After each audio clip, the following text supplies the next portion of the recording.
The first recorded use of the phrase Big Dig was in a WGBH TV special from 1988. This was a few years before construction began, and also the year I was born. This is all very familiar to Boston. Massive construction projects changing the face of the city.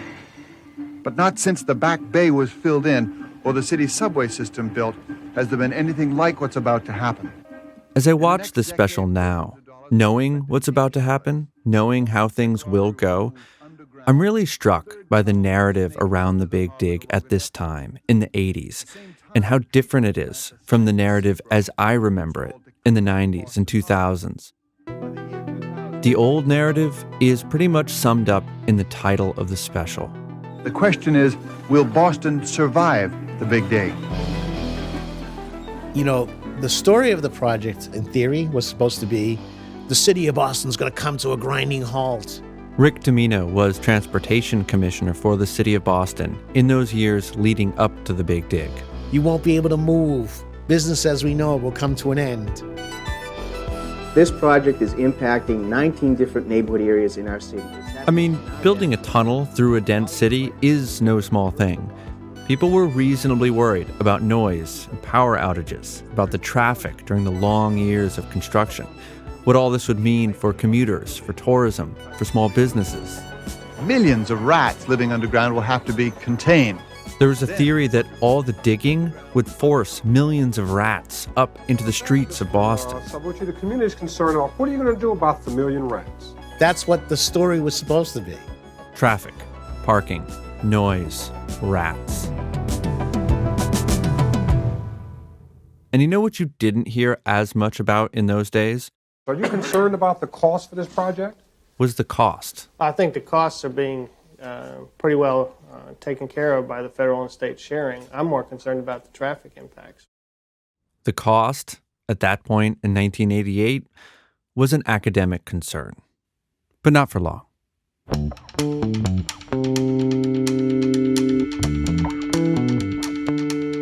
From GBH News, this is The Big Dig, a study in American infrastructure. I'm Ian Koss. When I talk to people about the Big Dig today, if they know just one thing about it, they know it was really expensive. Almost $15 billion, not counting interest. In the public consciousness, that one piece of the story has become the story. The obvious question to ask, of course, is why did it cost so much? And there are many answers, but the more interesting question to me is why did the cost matter so much? How did that become the story? Because it was not inevitable. This is part 6, the up-down charts.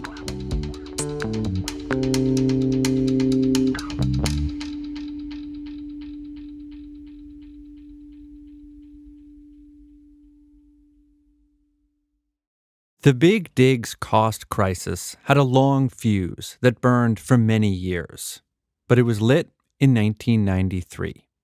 That was the year Jim Karasiotis, the notoriously aggressive Secretary of Transportation, finally settled that thorniest and most controversial piece of the whole project, the Charles River crossing. Remember Scheme Z, the vindictive parking lot owner? That controversy.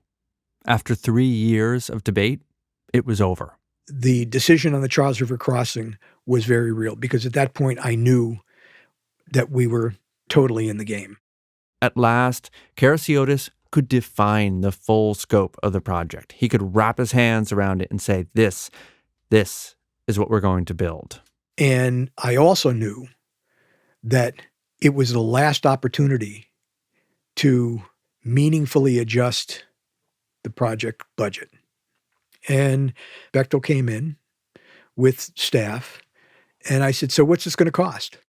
Bechtel, remember, was the private company managing the project. And apparently, they were optimistic that day. Just add a few $100 million to the existing budget. That should cover the new bridge design, and we'll be good to go. Thank you very much. I said, you guys have rocks in your head. Karasiotis, who was already experiencing the messy reality of actual construction, could see that those numbers were not realistic. I mean, instinctively, I knew that they were off, that it was going to be more. And I will be, I'll be really honest with you. I made up a number. I just said, I'll tell you what, I'll give you an extra $1 billion. I said, and don't come back. You're done. We're done. The final number Karasiotis arrived at that day was $7.7 billion. Everybody salutes. Oh, thank you. Everything's, this is wonderful. This is good news. Federal Highway falls right in line. I made the fucking number up. And to this day, I scratch my head. And I say to myself, this is how we run the government? But very quickly, there were doubts about whether even that figure was realistic. Leave it to Bechtel. It took him 12 weeks to come back. This time, it was Bechtel saying the project would cost more, billions more. But now, Karasiotis wouldn't budge. He saw the whole cost issue through a kind of psychological lens. As long as people believed the price could keep going up, it would keep going up. Give 100, it'll go up 1,000. Give 1,000, it'll go up 1,000,000. So if you don't put limits on something, it will spiral and continue to go out of control. He had to take a stand somewhere, a loud, public stand. And this was it, $7.7 billion. Will you look the people in the eye tonight and promise them that after this election is over... When Governor Weld went back to the voters in 1994, he carried that $7.7 billion figure with him. Yeah, I absolutely will look the people in the eye right now and say we will manage to the $7.7 billion figure plus inflation. That's the word I'm getting from Jim Karasiotis, who's the Secretary of Transportation Construction. But that promise was always backed by the word and reputation of Jim Karasiotis. Department and Jim Karasiotis. We have about 30 seconds left if you would like to... Karasiotis must have known that there were 1,000 things that could go wrong, 1,000 ways the cost could go up. But he staked himself to that number, nevertheless. He owned it. And that was my job, and I don't apologize for it, ever.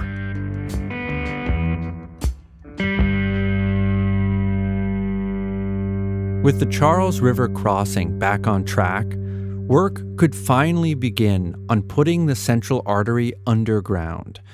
So everything we talked about in the last episode, like the Fort Point Channel, that was all for the harbor tunnel over to the airport, the other half of the project. Interesting stuff. But for me, the Central Artery is the main event. This was the idea that set our whole story in motion and now promised to transform downtown Boston. We're talking about 1.5 miles of highway, 8 to 10 lanes wide, with on-ramps, off-ramps, interchanges, and all the trimmings now being stuffed into the soil of one of the oldest cities in America, under hundreds of years worth of cobblestones and rubble, sneaking between skyscrapers, dodging subway lines, and all while the business of that city went on nonstop. Burying the Central Artery was such a huge project that the construction work was broken down into 6 major contracts, each done by different companies so that all 6 sections could be built simultaneously. The first contract was awarded in 1995 for the southernmost piece, running underneath Atlantic Ave. Atlantic Ave, we were the first big contract. Bill Womack was VP of Operations for the company leading the contract. And don't hold me to these numbers, but it's like $370 million. 378, actually, just for one section out of 6. Check. At least, that's what it was supposed to be. Could you just sort of show me around? Yeah, well, let me see if I can get your hard hat or something, because that's... Frank Martinez was a foreman on Atlantic Ave, meaning he was down in the hole supervising work for over 9 years, a decade of his life on this one job. Martinez is still a foreman, and when we met, he was working on some new escalators for a transit station. Yep. Is this about how deep it was when you were working on the Big Dig, or? No, the Big Dig was a lot deeper. He calls this job the mini dig, because it's just around the corner from the old artery. Right here. Martinez told me just being down in this soil again brings back memories. Absolutely. Man, it brings nightmares, not memories. So.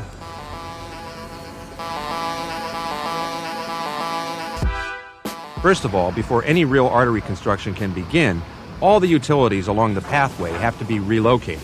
Step one was utilities. Gas, thermal, electric, water, telephone, and sewer lines will be rerouted. 29 miles of pipes and cables crisscrossing through the ground where the tunnel was supposed to go. All had to be reorganized. In a recent survey of consumer concerns, loss of telephone service rated the highest, particularly... This was potentially one of the most disruptive parts of the whole project, because these utilities we're talking about serve the whole downtown. Pierce a water main, you get a flood. Cut an electrical line, you get a blackout.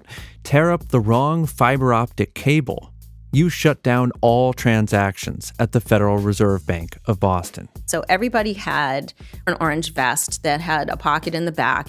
Maureen McCaffrey was a project engineer on Atlantic Ave. So you had your field book and your radio and your tape measure and your can of spray paint and, your utility plans.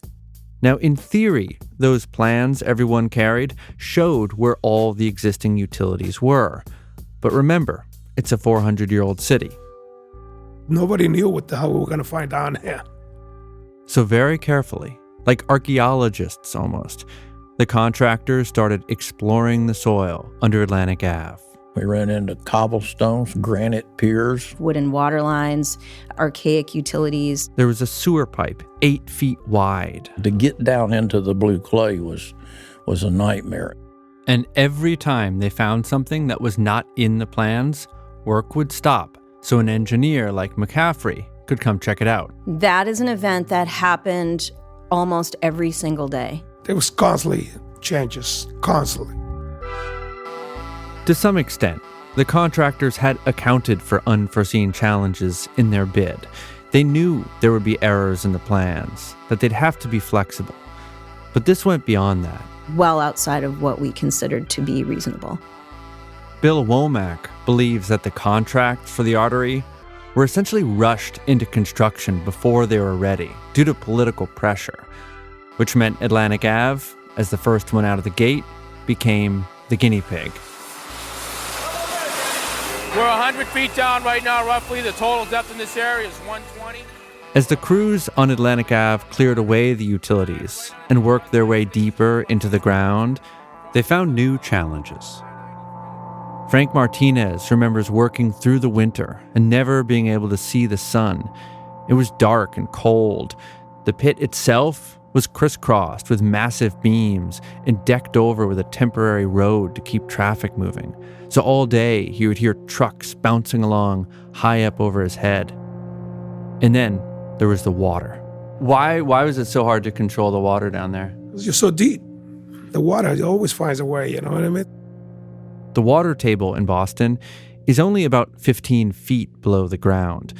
The tunnel went down up to 120 feet. So moisture was constantly seeping in, turning the work site into a mud pit. You lose your boots, you lose everything. I mean, it was just very, very sticky material down there. In 1996, the situation got so bad that the Atlantic Ave contractors spent most of the year pumping water out of the work site, enough that they actually lowered the water table in the whole area by 45 feet, enough that the skyscrapers looming all around them started settling ever so slightly on their foundations.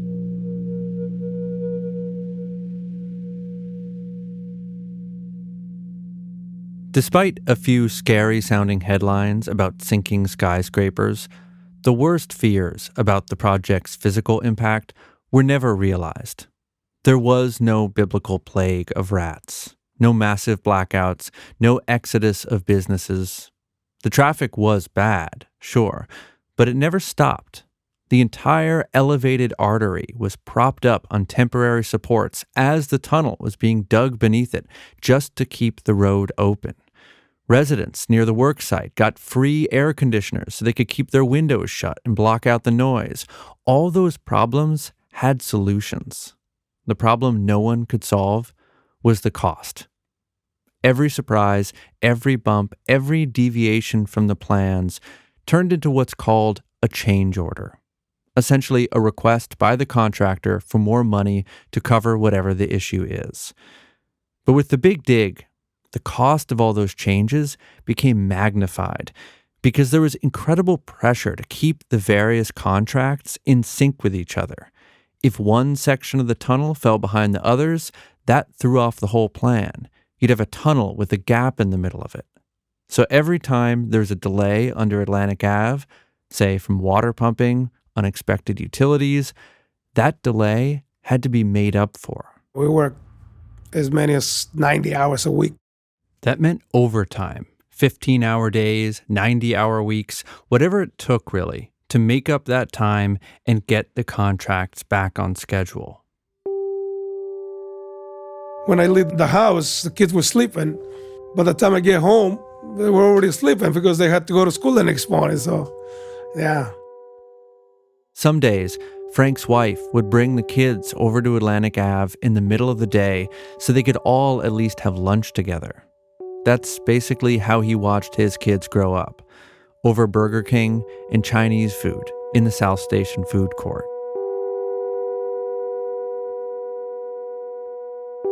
All that overtime, all those extra shifts, they became part of the cost of these change orders. So as you continue the progress in the field, the change orders continue to mount up. Those change orders made their way to Bill Womack, who would then present them to Bechtel Parsons and the state. The dynamic here is exactly what you'd expect. The contractors ask for more money, Bechtel and the state push back. Bechtel even had buttons made up for the project staff with the word change on them and a line through it. As it turned out, we had hundreds of thousands, tens of millions, hundreds of millions of dollars worth of changes. Just for the Atlantic Ave contract. Everyone had to acknowledge that some of these changes were justified, that the job was more difficult than anticipated in that original bid. And at the end of the day, it ended up at $580 million in round numbers. So it almost doubled in the process of building it, just looking for changes. Now imagine this same process playing out across a dozen major construction contracts and dozens of smaller ones. Every day, something unexpected. Every day, a change. Every day, a delay. And yet, there was something mysterious going on. The cost of an individual contract might go up, but the official cost of the whole project didn't budge. For 6 years, from 1993 all the way through 1999, the official cost estimate was really only adjusted to account for inflation. What I'm happy to report is that this project is on time. Here's Karasiotis in 1998, reiterating his promise to business leaders. And said in 1993 that this project would cost $7.7 billion plus inflation. It still does. And it went well beyond just assurances and promises. I think Joe Malone's running the lights here. When a candidate for governor named Joe Malone questioned the project finances, Karasiotis called into a live radio show and berated him on air until Malone hung up. When a sitting congressman named Jim McGovern dared to comment on project finances, Karasiotis responded with a 3-word message, quote, "Jim, stop whining." It was never a conversation, just a rebuke. You're wrong, we're on budget. I mean, he could say that, and I had to report it, but everybody kind of knew that wasn't going to be the case. By the late 90s, 2 reporters on the Big Dig beat, Tom Palmer of the Globe and Laura Brown of the Herald, were both getting suspicious about the cost. I had sources who were telling me the cost was way above what he was telling us. The real number was going to come out, but I didn't have it on the record. And we were all chasing that story. I would say that the basic storytelling ingredients are now in place. Mystery and conflict, an obvious tension in need of a resolution. The cost of the project had become a story, a good story. And at the center of it all was a tragic hero, perhaps an anti-hero, who had backed himself into a corner. Jim Caraciotis used to tell people that not only was he Greek, he was Spartan. Andy Pavin worked as a spokesperson for the Big Dig. And what the mothers told the children, the warriors, was to come home with your shield or on it. So with your shield or on it means like you're fighting or you're dead. You either die in battle or you come home victorious. And if you are not victorious, you don't come home. And that's how he approached public life. So, it kind of appropriate that the lead figure in every Greek tragedy has one character flaw, the hamartia, that leads to his downfall. I guess it was hubris. It was the belief that through force of personality, he would hold the line on what this project was going to cost. I think that's what did him in.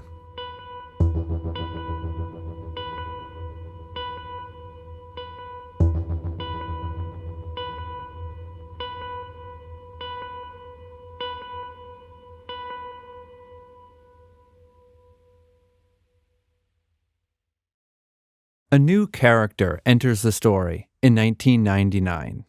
He was an old friend and loyal ally of Caraciotis, but nevertheless, he would bring about a reckoning, a crisis almost a decade in the making that sealed the narrative of the Big Dig.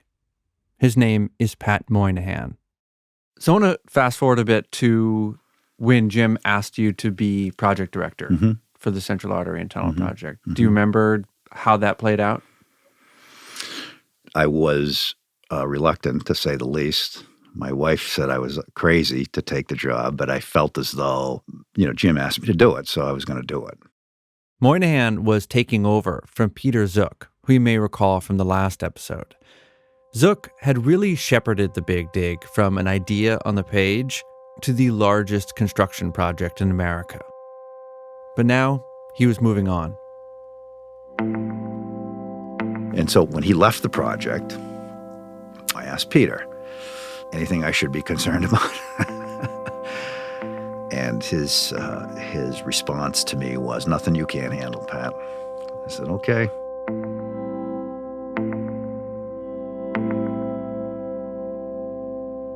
When Moynihan became project director, the official cost of the Big Dig stood at $10.8 billion.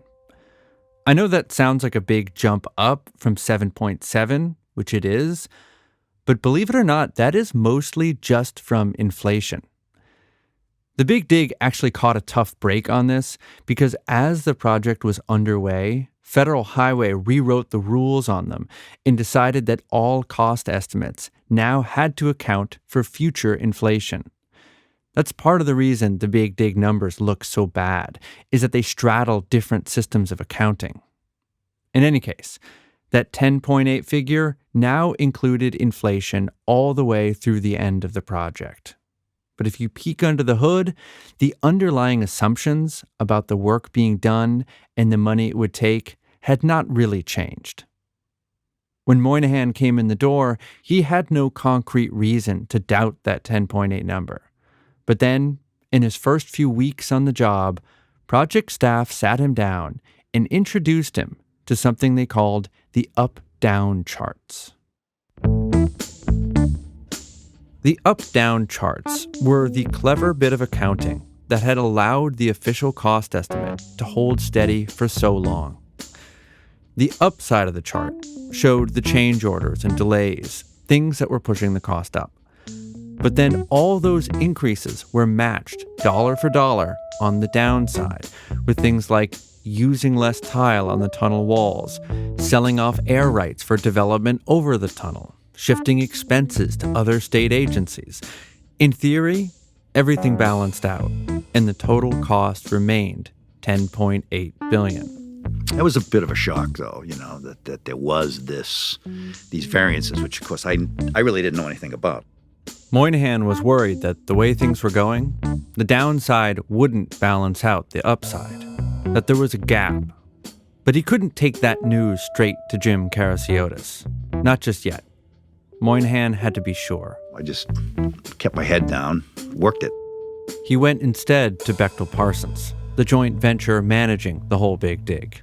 Said to them, look, when was the last time that you really took this project and did the bottoms-up review, right? When was the last time you did that?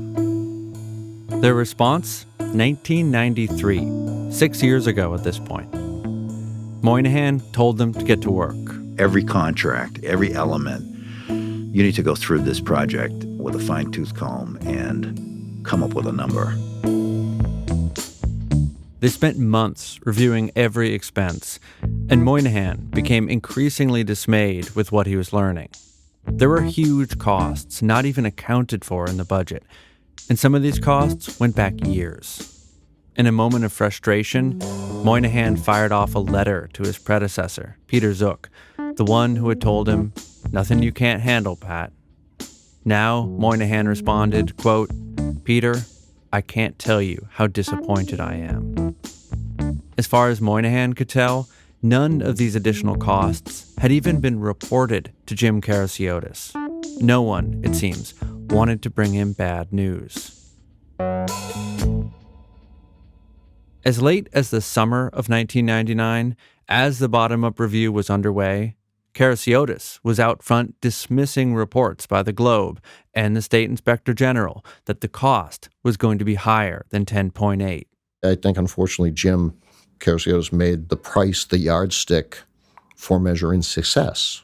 Andy Pavin, the Big Dig spokesperson, was always wary of this strategy, of putting so much emphasis on a fixed number. You're setting yourself on a scale that you can't achieve. You can't succeed at that. And more than that, it just wasn't the way to sell this project. Nobody has context for $7.8 billion and what that means, or the difference between 7.8 and 8.8 billion dollars. I mean, $1 billion is a lot, but that was my sense was that we were always overly afraid of the number, of the price, and that wasn't the way to present it. Pavin recalls urging Karasiotis to hold public events down in the tunnels, do more to showcase the engineering and the future benefits, the good stuff. And yet, because we were sort of singularly focused on what is this going to cost, that was what we fell into, and ignored the idea that we were getting what could be a once-in-a-lifetime opportunity to rebuild an aging city. So is that the lesson for you from the Big Dig, that you have to find a way to keep the focus on the purpose and not on the cost when it's happening? Yes. Yeah, the only way you maintain support for a project is to focus on the reason you're doing it. We'll never know if that kind of PR strategy would have made any difference. Pavin stepped down from his job in 1999. He was all done selling the on-time, on-budget line. Pat Moynihan, on the other hand, who had known Karasiotis for decades and counted him as a friend, very much understood the game his boss was playing. We had to maintain the amount of pressure necessary to have people working towards that 10.8 billion. Right. It almost seems to me like that number, that cost estimate, is it's like a necessary fiction. Like you said, you need a hard number to work towards, because if there is no cap, then it'll just go up and up and up and up. That's right. But at the same time, there is a kind of unspoken understanding that we don't really know. I mean, how could you know? Right.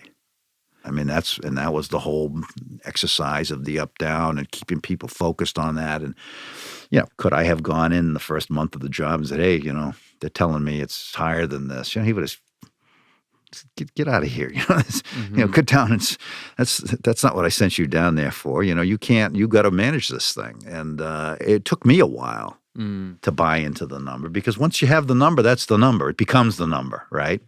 You have to get it to the point where there's just no other options, and that's basically where we were in December of 1999. That number was the number. Now, Moynihan had to bring his boss the new number, a big number. Pat Moynihan called me up one day. He said, I need your help.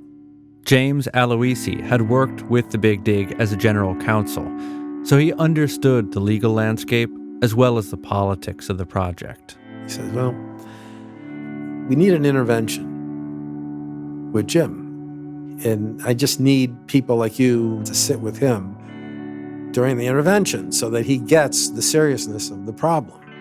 Moynihan rented a suite at the Park Plaza Hotel, someplace private, away from the project staff. Just a handful of people were in the room. Look, Jim, you know me. I've done everything I can do here. Then he broke the news. Pat said, we have some turds in the punch bowl. That the project was short, almost $1.4 billion. I was shocked. I was shocked. I was dismayed. I didn't know whether to believe them. And you're totally blindsided by this. Yeah. I can remember leaving the hotel and basically saying, I think I'm going to go get a drink, which I did. But Karasiotis did not have the luxury of time, because someone else was starting to ask questions about the Big Dig budget, the state's new treasurer. The fact is, tonight, we've made history in Massachusetts. Shannon O'Brien became the first woman in Massachusetts history to be elected to statewide office on her own ticket. We've not only made history... And yes, state treasurer is not one of the more high-profile offices, but O'Brien would get more than her share of attention. When I first got in there, it was a little bit of trial by fire. In December of 1999, the same month of that intervention with Jim Karasiotis, the state issued a new round of bonds to raise money. And I'm going to have to sign off on this bond. As treasurer, it's her name on the signature line. And the banker who is going to win that contract withdrew from the competition to do that. I mean, literally, it's a competitive bidding process. One of the things that bond would pay for was the Big Dig. And it seemed like the bankers knew something she didn't know about the financial health of the project if they suddenly didn't want to buy bonds that were funding it. Turning back $1 billion bond issuance, that was unusual, really unusual. And it sent my, spidey senses going off, like, we have to do something here. Meanwhile, inside the project, Moynihan and Karasiotis were considering their options. Reveal the shortfall as soon as possible, try to move past it, or keep it under wraps until we have some good news to pair it with. Wait for a ribbon cutting, basically. Moynihan, though, felt like it was time to come clean. I said, look, this is what happens, right? The project like this, it wasn't like we were, being reckless. People will understand. People will understand. Pretty naive, huh? Karasiotis was not so naive. He understood the promises he had made and the enemies he had made. All those people he had shouted down over the years for daring to contradict him. Now, there would be a price. I always enjoyed the Christmas holiday. And so I always had a 10 or 11-foot Christmas tree in my office. We had high ceilings. And sort of the day before we were going to part ways for the season, I would have a small gathering in the office. And that night, when the gathering was winding down and I was sitting on the couch, my arm was around Pat Moynihan, and I said to him, take a look at that tree, Pat, because we're not going to be here next year. And so I knew.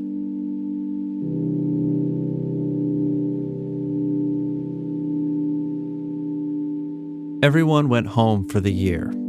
And I have to imagine that for a few days at least, the Big Dig felt small and fleeting when you consider that our civilization was about to enter a new millennium. What's another $1 billion weighed against the last 1,000 years of human endeavor? Who would even remember all this 1,000 years from now? Kind of puts things in perspective. On December 31st, we all wondered together if the computers would come crashing down and the world would go dark. We gathered in crowds and watched at home, counting down the final seconds.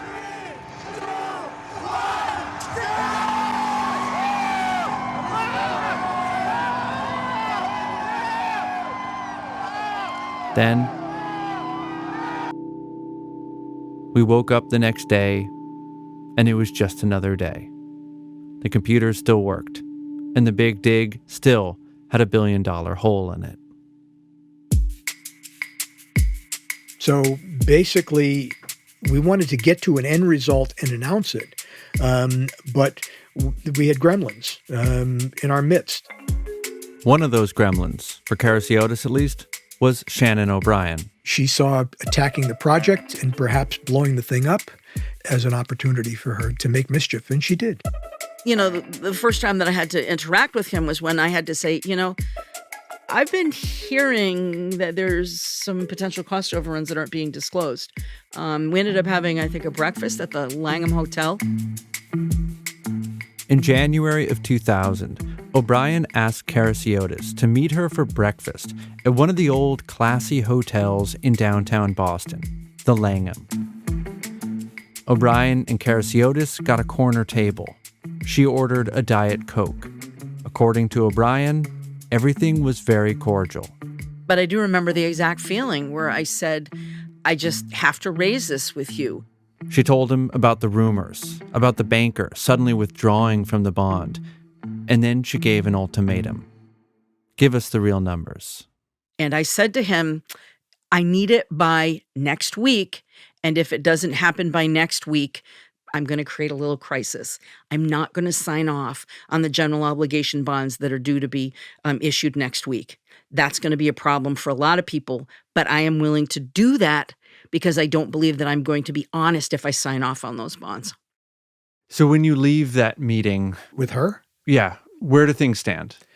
Nowhere. I basically told her that we were certainly willing to work with them. She had no interest. They called my first deputy and basically said I was a hysterical woman and could they get me to back off? And he said I wasn't backing off. Karasiotis was running out of time and options. The governor had to be notified. Bond rating agencies had to be notified. And already, his political enemies were getting wind of what was coming. The cat was out of the bag. And so Jim knew he had to meet the press. On February 1st, reporter Tom Palmer was summoned to the Transportation Building, along with Laura Brown from the Herald. Usually, the two reporters would compete for a big scoop like this, but Karasiotis wanted to give them both the same running start. As Palmer recalls, Pat Moynihan initially described to them a cost increase in the neighborhood of $1 billion. Then he stepped out into the hallway with the other project staff. And we all, were scribbling and getting ready to race back to our desks and write this. And Pat Moynihan turned around and came back and said, oh, hell, make it 1.5. I mean, it was that, we're going to have to admit to that someday anyway, so let's do it now. The final number was actually 1.4, but you get the idea. What's a couple of $100 million in a project this big? The next morning, on top of the Globe's front page, was Tom Palmer's headline. Big Dig costs take a jump of $1.4 billion. It was the single greatest cost increase in the project's history.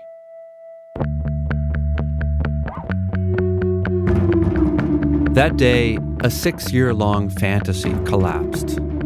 The Big Dig would not cost $10.8 billion, the number Karasiotis had been clinging to for so long.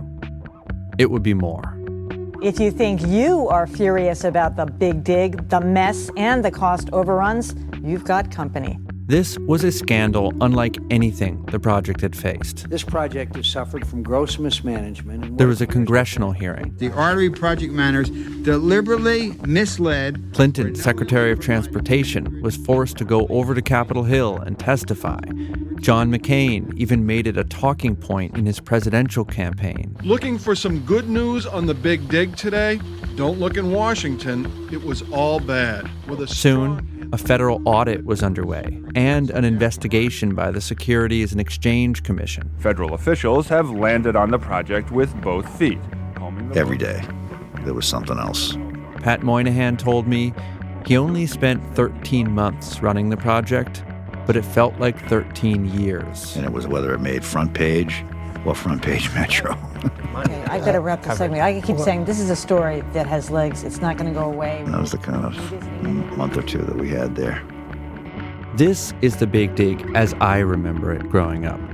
A never-ending source of outrage. In a Boston Globe poll published on Sunday, 48% said that Big Dig officials had intentionally misled the public about the project's cost. And in that moment, the outrage found a clear focal point. Jim Karasiotis has dug quite a hole for himself.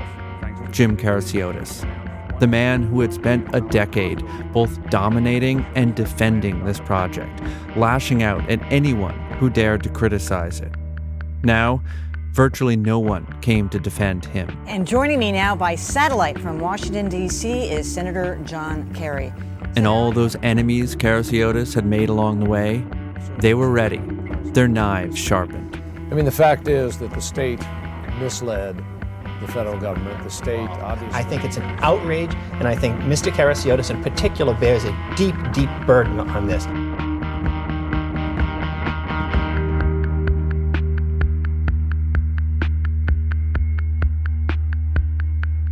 This much outrage required a sacrifice. And so in April of 2000, the governor demanded Karasiotis step down. After almost 10 years overseeing the project, he was done. I wonder, as someone who, in your own words, has fired a good number of people and on occasion made example of the person you were firing for dramatic effect. Yeah. Did you understand what he was doing? Absolutely. And I don't blame him. I wasn't happy about it. But the story is you're a liar, you're a cheat, you're hiding the baloney, you're not being honest, you're not being straightforward. And when the reality is that all we were trying to do was control the cost of the project at every step of the game. The right thing to do was to leave, and I left. In the months after his departure, Karasiotis was proven right about one thing.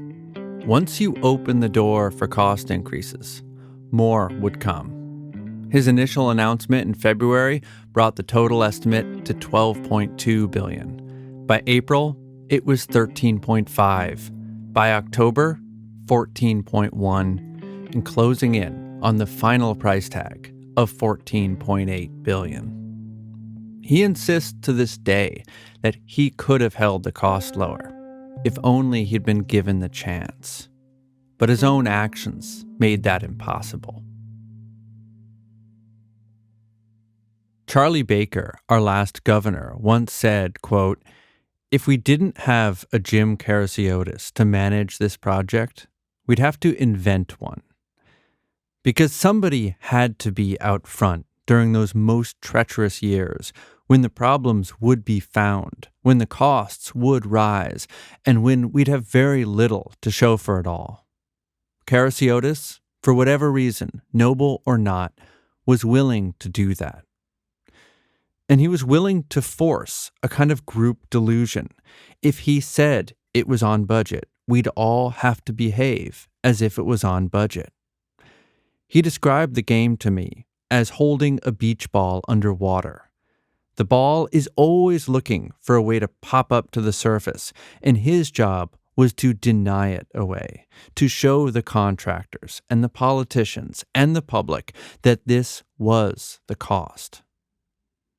Maybe his flaw was that Karasiotis sold the on-budget fiction too well. He made people believe it. Maybe he even came to believe it himself. And when the beach ball did surface, when the fiction was revealed for what it was, how else could we feel but betrayed? I'll be honest with you, for the longest time I just wanted to get the big dig out of my head. Frank Martinez, the foreman on the Atlantic Ave contract, felt the outrage and resentment reflected right at him as he worked those 15-hour days and 90-hour weeks. I mean, we got to the point that we don't even want to wear the big dick shirts because people was always pointing at us, oh, so these are the guys that stealing the money, you know what I mean? And that's basically one of the things that was bothering me a lot because we were just there doing a job, you know? People don't see what we go through to make this happen, you know? You start thinking about how quick 9.5 years went. Like I say, that time I had 2 little kids. By the time I finished, those kids, they were so big that I said, when the hell this happened? You know what I mean? You pretty much give yourself to that project until it gets done. So, yeah. Well, I think you answered all my questions. So, Good. Is there anything that we didn't talk about that feels important that you want to say? I think we covered just about everything we should, you know. Besides, I have to go to work. Yeah, I don't want to. Sorry. I hope I haven't kept you too long.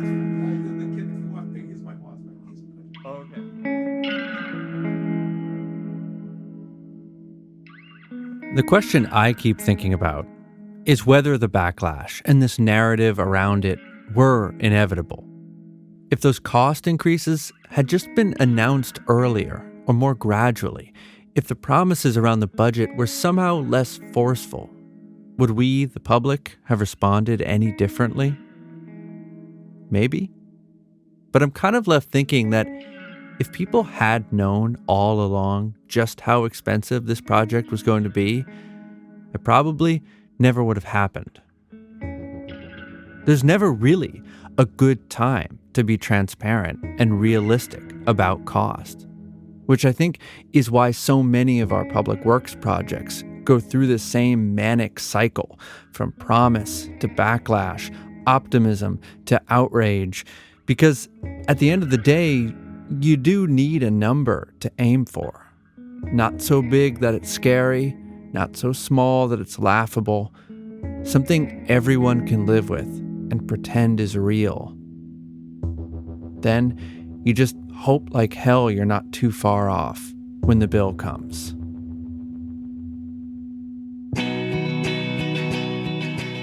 Now the question is, after changing horses in mid-dig, can the project be... But the story is not over, and the politics of big dig funding are about to get way weirder. And oh yes, who's footing the bill for those pesky cost overruns? That's next time.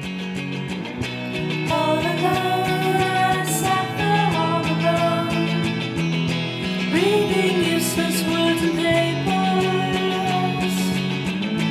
All day I stayed away from the noise on the engine's name. All day I watched it linger down. It sounded like a fun movie.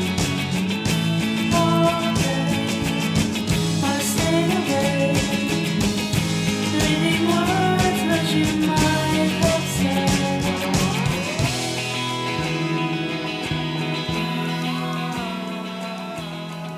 The show is produced by Isabel Hibbard and myself, Ian Koss. It's edited by Lacey Roberts. The editorial supervisor is Stephanie Lydon, with support this episode from Sam Derringer. May Lay is the project manager, and the executive producer is Devin Maverick Robbins. To see archival video and learn more about the show, head to gbhnews.org. And if you want to go deeper into the question of how we estimate the cost of big projects and why we so often get it wrong, I recommend a recent book by the scholar Bent Flubjerg called How Big Things Get Done. He's compiled incredible data on this subject, and I found his insights extremely helpful. The artwork is by Matt Welch. Our closing song is ETA by Damon and Naomi. The Big Dig is a production of GBH News and distributed by PRX.